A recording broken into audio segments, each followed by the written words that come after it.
All right, I'm here to say thank you to a lot of people, starting with you all for coming and being here with us at NI 38.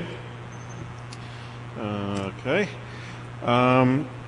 Here are some interesting numbers from the registration while Betty works her way up here. We had 400 people register for this conference. The 400th person showed up today and paid $450 to get in, so thank you very much, whoever you were.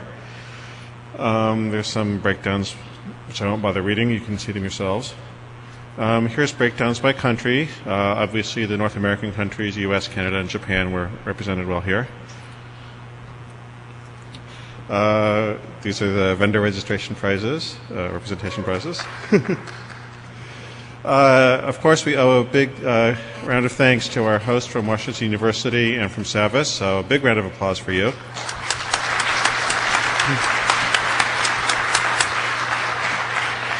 Also, thanks to contributors Tony Capella, the Measurement Factory, and Internet 2, donated equipment and expertise to make the network run for you all. So thank them for the working network.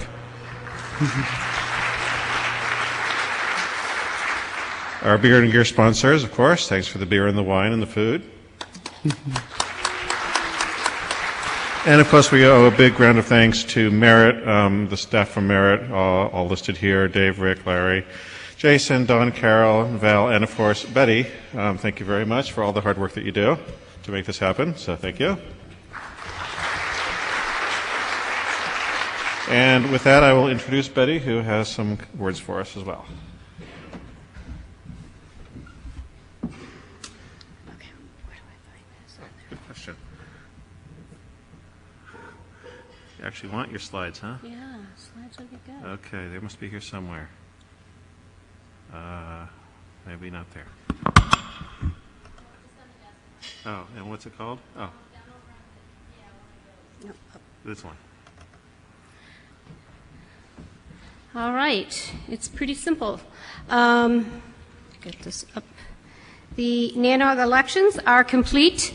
The results are that 1,822 members in our community were eligible to vote. Of that 1,822, 109 did vote. And the re-elected and new SC member is Randy Bush re-elected, Philip Smith re-elected, and Joe is a new member to the SC.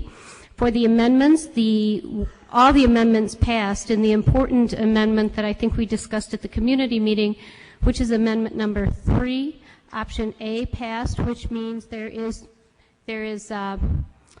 no cross-representation between the SC and PC. For full results of the election in terms of the actual votes being cast, Valerie will be linking the results webpage to the NANOG website, so you can go and see the full results shortly. And I encourage everyone in the community to take one more moment and cast any nominations for PC candidates. The URL that's listed there has the complete list that we have to date, meaning the nominations that have been sent to us and those who have accepted. Some of the bios are still missing. Valerie's in the process.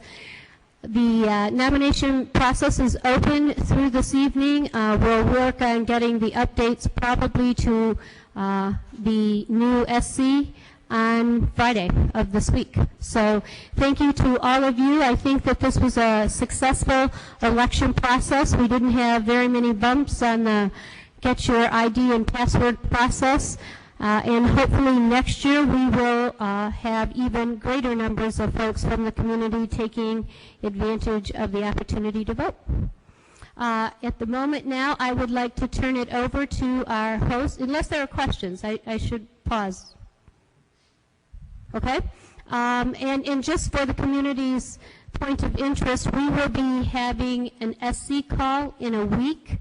So the new SC will be making appointments to the new program committee in probably 14 days or so. And as soon as that information is known, I'll post that on the website as well so that we can get a new PC working on the Toronto program.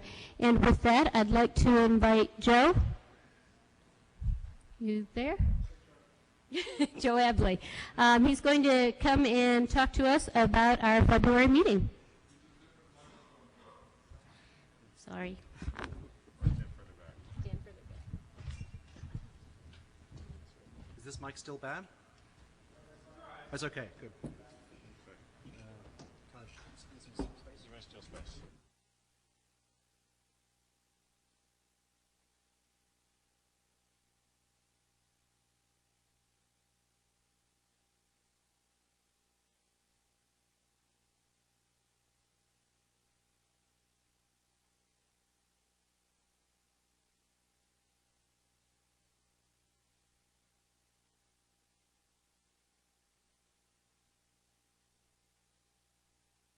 The mic's still okay? Good, good. So, NANOG 39, 4th to the 7th of February in Toronto. And it's going to be co-sponsored, co-hosted by Teleglobe and by the Toronto Internet Exchange. I only have about a very small number of slides here, mainly to give guidance to people who are not familiar with the concept of Canada. So, the green area at the top, which I believe on US maps is marked room for expansion, is currently called Canada. Toronto is down there on the right.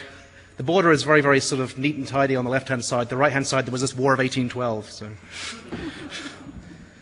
So for those who haven't been to Toronto in February and are worried about what it might be like, I have a couple of pictures that I just grabbed randomly from Google Images showing the beautiful, wonderful, clear-skied magnificence of the Canadian winter.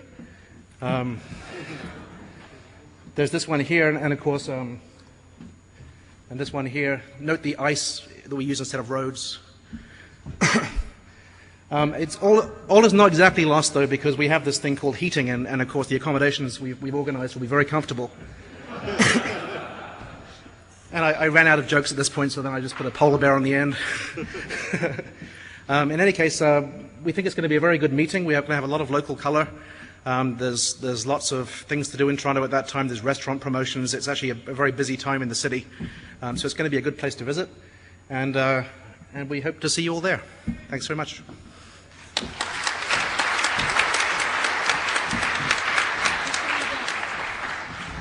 Okay, we're done. We'll see you all at the ARN meeting starting tomorrow and in Toronto in February.